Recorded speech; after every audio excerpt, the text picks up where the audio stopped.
Hey there, Brian Roisentul here. I'm the host of the Fifth Growth Machine podcast, and today we have a great episode.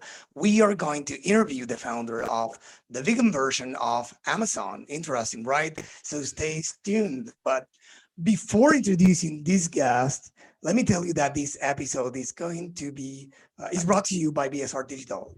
At BSR Digital, we help e-commerce brands that want to scale their business to the next level through paid ads. That could be Facebook or Meta right now, Instagram and Google Ads, among others.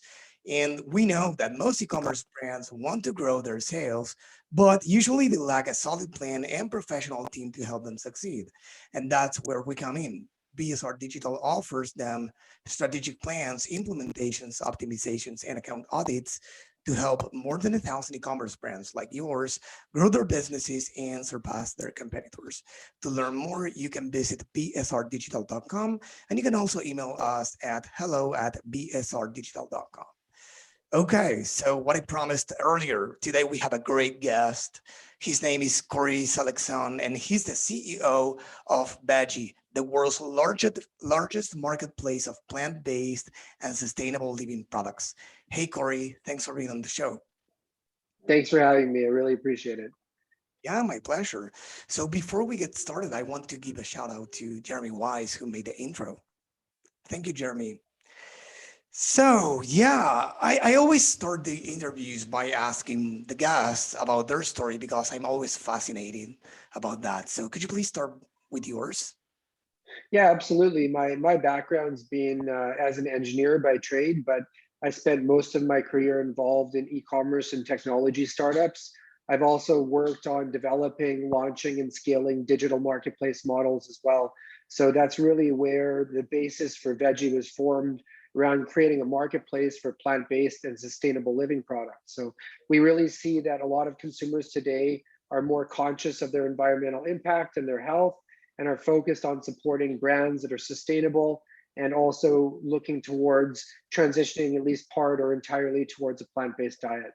And so we really spent the time identifying a big gap in the market when it came to uh, the amount of brands that were coming online and competing with each other. And a lot of the companies that were looking towards their online retail and their digital strategy to get products direct to consumer. And that's really where we fit in. Awesome. So, could you please define in a nutshell what Veggie is about? Veggie's platform at shopveggie.com is a digital marketplace. So we actually service our customers by providing them with a large selection of product, but our customers are also our brand partners. And a lot of what we do really takes the brands into consideration and the needs of the brands to help everything from small startups or companies that are well known or established in the California market that haven't penetrated into the New York or on the East Coast, and helping to support those brands by providing access to a national audience of ethically aligned consumers and also providing them with access to our distribution network, which is really one of the key components of the value that we bring for our brand partners. Because when you look at, for example, the plant-based food category, the most popular products within that category are proteins. So plant-based or alternative meat, dairy, seafood, egg, and cheese alternatives. And the biggest challenge that these companies have when it comes to delivering product direct to consumer is that their products require frozen storage, shipping, picking, packing, and delivering direct to consumer. And that's something that's very challenging to achieve. And what we've developed through the last year is a cold chain logistics network that includes 5 points of distribution across the US. So in addition to having the marketplace component where we have brands that come and list their products for sale, a lot of the brand partners also participate in our distribution and fulfillment platform as well. I mean, that's a lot. I mean, that's awesome what you're doing because you're allowing many of small brands that kind of reach a certain markets, as you mentioned, the ability to actually do that through your marketplace. But about I mean, Veggie's story, how did you come up with that? What gaps did you identify in the market besides the one you mentioned? Well, we saw a lot of trends, obviously, within the plant-based foods category and understanding consumer sentiment around sustainability. And over the last year and a half, we've seen literally hundreds and hundreds of new brands coming to market. And at the end of the day, when you look at it, everybody is fighting. So whether it's a plant-based chicken product right? And they're competing against another brand on taste and texture profile. And then everybody is fighting to get their products into the same retail box stores. Everybody wants to get into Walmart, Costco, Whole Foods, right? And everybody's competing for that shelf space. And at the end of the day, how big is the shelf space in the grocery store for the better for you category or Right. plant-based foods? And it's ultimately very limited to a physical footprint. And so, retail shelf space is very expensive. It takes a lot of time to get merchandised if you're lucky enough to do that. And then you're competing with other products and brands and categories and the natural incumbents and the animal-based alternatives and meat products too. And so we identified the need for another channel for brands to have access to the direct to consumer channel on the online retail side. And when we go to conferences, we speak to so many brands. Everybody wants to have a direct to consumer channel, but nobody has the resources to do it. And if you were your own CPG company, you developed a new plant-based meat alternative product and you're coming to market, that's really where we want to be able to support our brand partners and providing them with that distribution. And even to that extent, we support a lot of these partners through offering digital paid advertising within our platform too. So we get brands that contribute budgets to us to drive traffic to their product landing pages on our website. That's great. I mean, this is like I see. I mean, the way I see this, like a chewing one, because you're benefiting one side and the other, the offer and the demand, because one has the ability to do what they couldn't before, and then the customers can actually get more variety of many things, right? And that's awesome. Exactly. So you started, let's say, with a few categories. I imagine you didn't start with all the categories you have right now, and then I guess that the challenge is in the logistics for you, right? Because you have the marketplace, but then behind scenes there's a lot of work that nobody sees, right? Exactly. Yeah. You need to have, in order to deliver frozen products direct to consumer, you have to have multiple points of distribution. That's ultimately is the key. And that happened naturally from us launching our first warehouse in a 3PL in Texas, right through to the 2 acquisitions we completed, which added another 4 distribution centers, which brings us to 5, and shifting from doing air freight to 2 to 3 day ground across the continental US. Oh, that's great. And what can a brand that joins you do with the platform? Is it only uploading the products and I mean online and then giving you the goods, which is a lot? Can they do something else? What do you do for them? We've onboarded close to 150 independent brands in the last year, and we have a pipeline of about 200 brands in queue right now as well.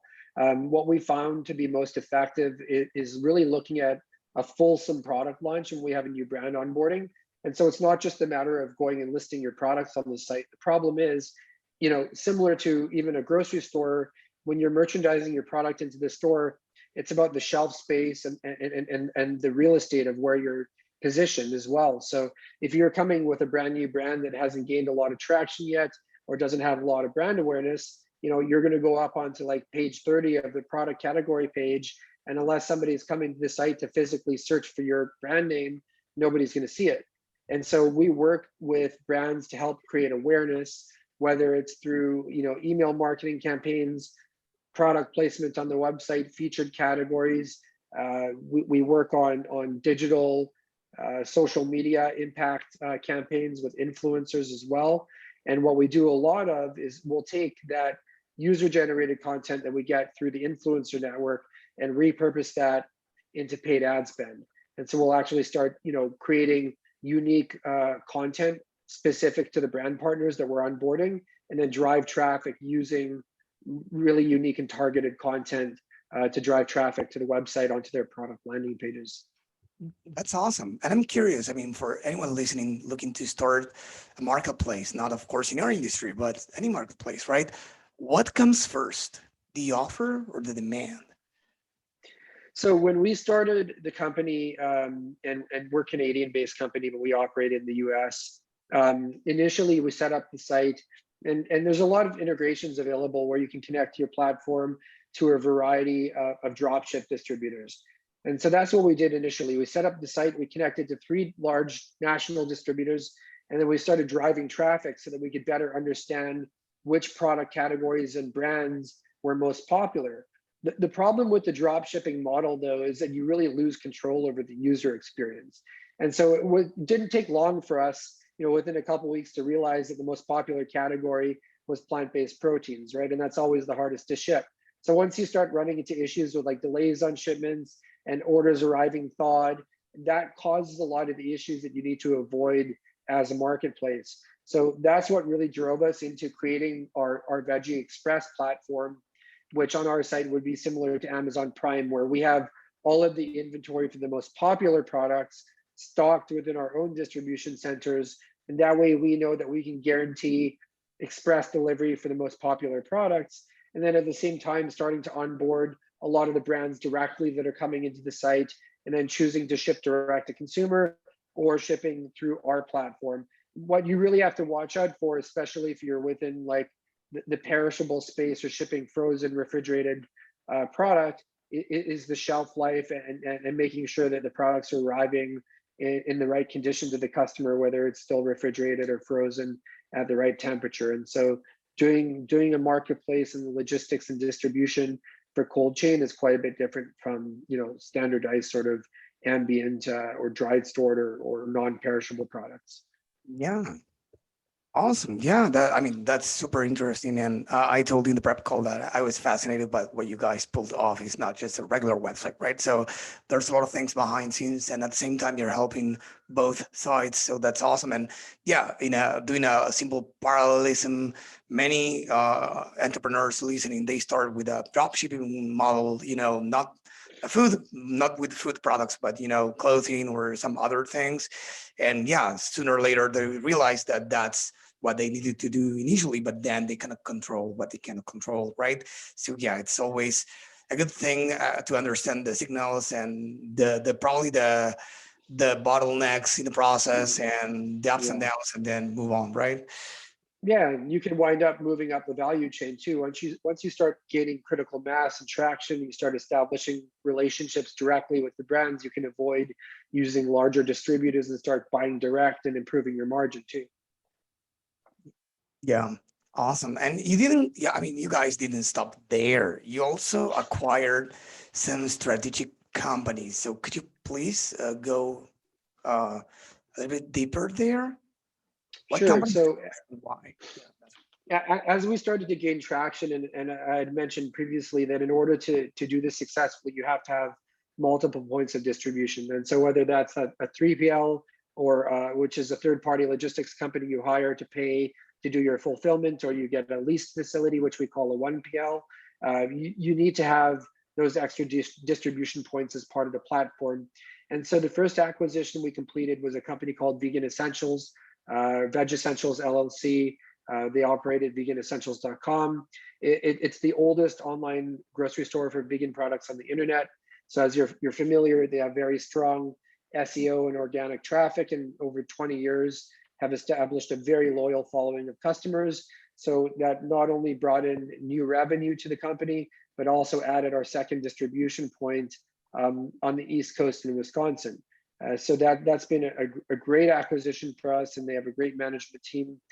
We've continued to operate their site standalone from Vejii versus like migrating them together, because we do feel that there's a different value prop for Vegan Essentials, and the audience is a little bit different. So for Vegan Essentials, they really cater towards that strict ethical vegan audience, whereas with Vejii, we're targeting a bit broader demographic of consumer that are interested in health and wellness and sustainability. And we also have a broader range of category offering outside of plant-based foods.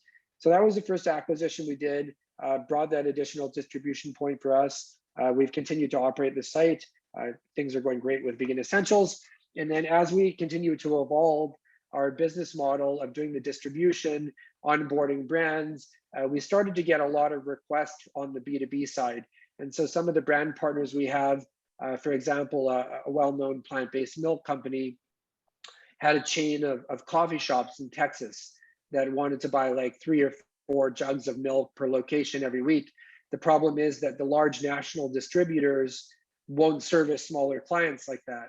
And likewise, you have a lot of independent restaurants and grocers that as independent operators, they can't afford the weekly financial commitments to purchase from large distributors. And so we kept having more and more opportunities come up on the wholesale side. And so instead of building the business from scratch, we acquired another company called Vegco, or vegco.com, VEDGECO.com, which is the first real online platform designed as a distribution company to sell plant-based foods in food service to independent restaurants and grocers.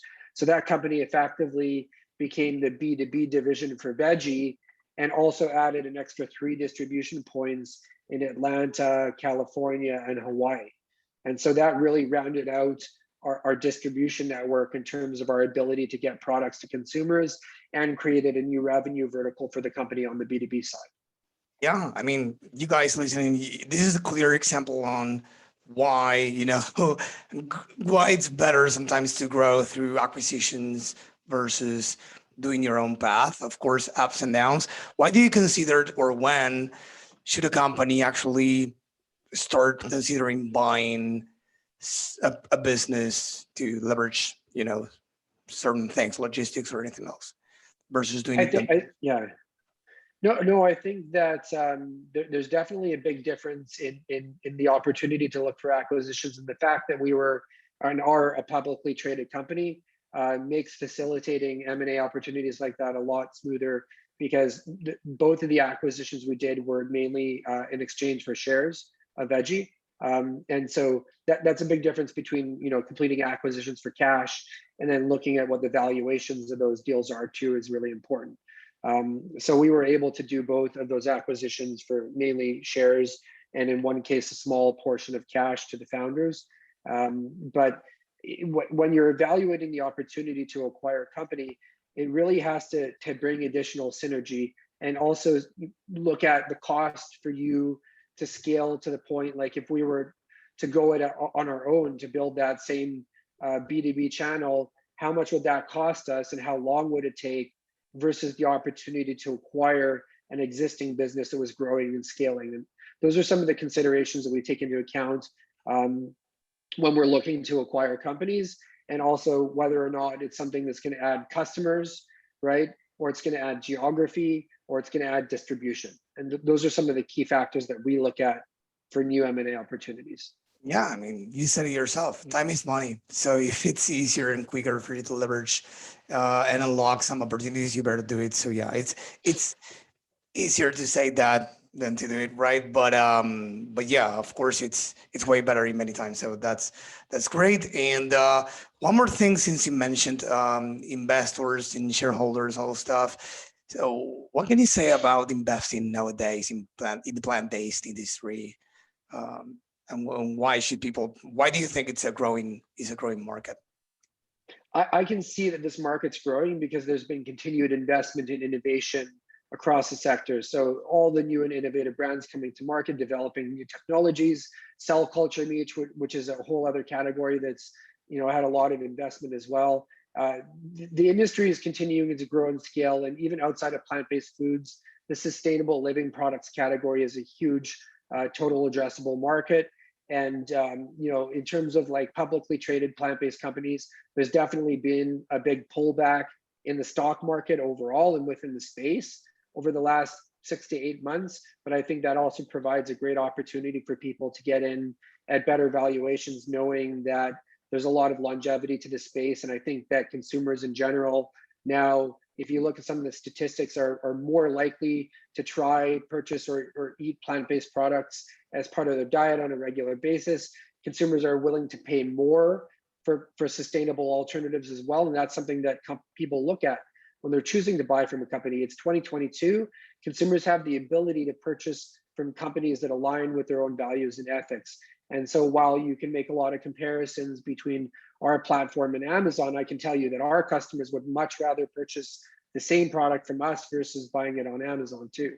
And so I think that there's a lot of growth opportunity in the space, and being in our position as a company that continues to see more and more brands coming to market, we're seeing a lot of innovation. And so while more companies coming to market create competition for each other on the retail footprint side, that's really where our business thrives, because we can expand our platform to thousands of brands and millions of products on the website, and continue to expand our geography and footprint as well. That's awesome. In these cases, it's not only about food, it's about, social causes. Sometimes I know that many people do it for social causes, some for health and some for different things, but there's a lot in common. And by the way, is this only for vegan people, or do you have some customers that are not vegan?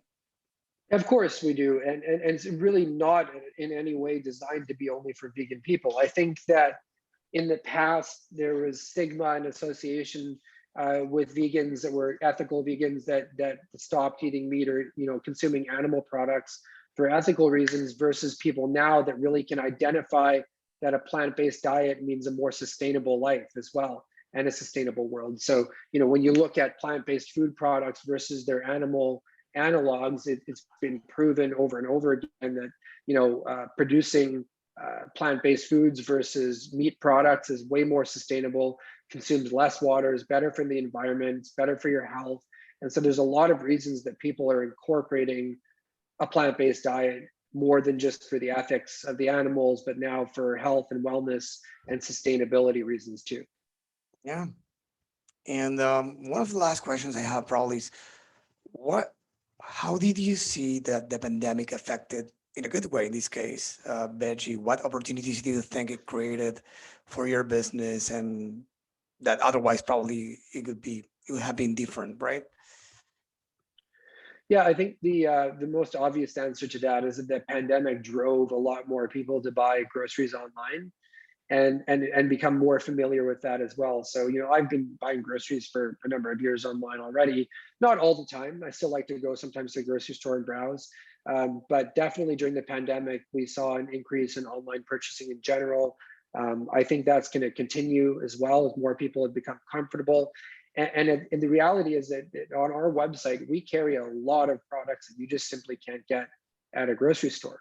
And it goes back to the same point, is that if you're using Instacart to shop online, that order is being shopped at your local grocery store. So you're still ultimately limited to that very small end cap or that section of product that they have within the better for you or the plant-based category. Or if you're shopping on Amazon Fresh as well, that order is being shopped from your local grocery store at Whole Foods. So you might have 5 or 10 or 15 different products or brands available, but still when you come and shop from us, you're getting the entire offering available to you at your fingertips, and a lot of the brands that you just won't find inside of a traditional grocery store.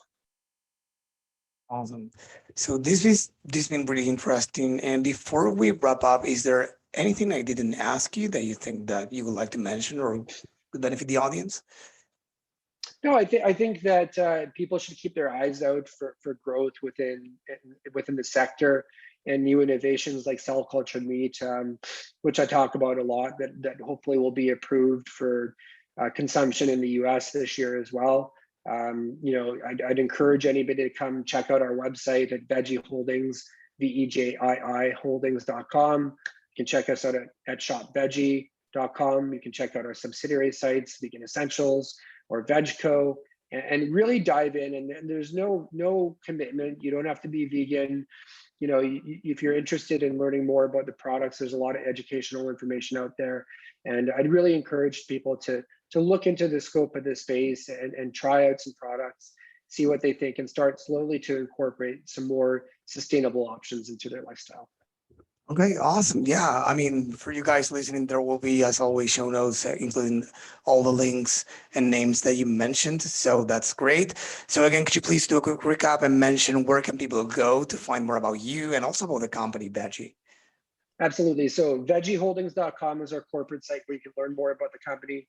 Our subsidiary sites are shopveggie.com, which is the marketplace we've been talking about. Veganessentials.com is one of our subsidiary companies, and vegco.com. Also, because we mentioned we're publicly traded in the US, we trade on the OTCQB market. Our ticker symbol is Vejii, VEJIF. And we also trade on the Canadian Securities Exchange, and our ticker symbol here is VEJI. Awesome. Kory, you've been great. Thanks for being on the show. Thanks so much. I appreciate it.